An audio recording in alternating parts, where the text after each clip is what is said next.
Erkek vuruyor, devlet koruyor.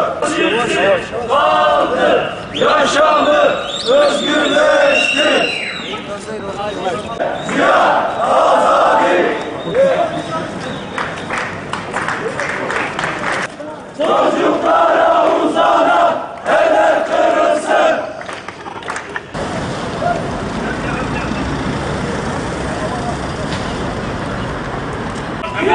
Azadi.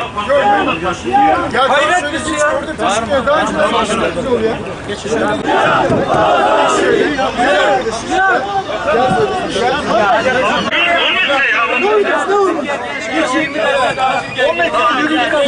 Evet, polis konuşuyor. Arkadaşlar, burası ambulans yolu. Ambulans yolu, sizden rica ediyorum. Aklı selimle hareket edelim. Normal kaldır bu kadar. Kaldırımlar geniş.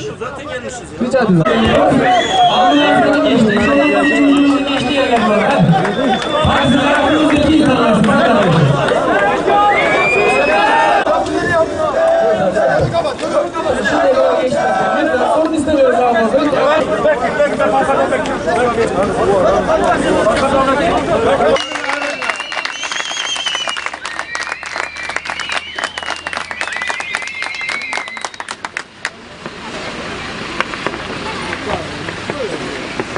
Erkek egemen sistemin icadı olan devlet ve savaş politikaları yaşadığımız coğrafyada toplumsal yozlaşmayı ve ahlaki çöküntüyü her gün biraz daha derinleştirmektedir.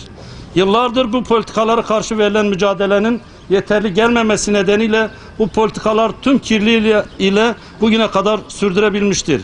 Bizler emek ve demokrasi güçleri içinde çalışan erkekler olarak bundan böyle erkek egemen sistemin ve onun ürünü olan devletin yok sayan, asimile eden, ahlaki çöküntü üreten, taciz ve tecavüzü teşvik eden politikalarına karşı mücadeleyi daha da yükselteceğimizi ilan ediyoruz.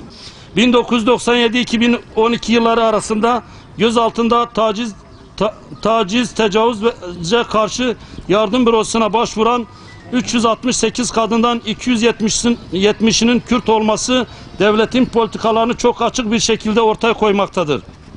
Polisin, jandarmanın, infaz koruma memurlarının ve yatılı bölge okullarında yöneticilerin içinde yer aldığı tecavüz olayları bu politikaların Kürtler üzerinde bilinçli bir biçimde uygulandığını gösteren örneklerdir. Günde ortalama olarak 5 kadının katledildiği 2013'ün ilk 3 ayında 72 kadının devletin koruma sorumluluğundayken öldürüldüğü bir ortamda bu olayları egemen sistem dışında değerlendirmek mümkün değildir.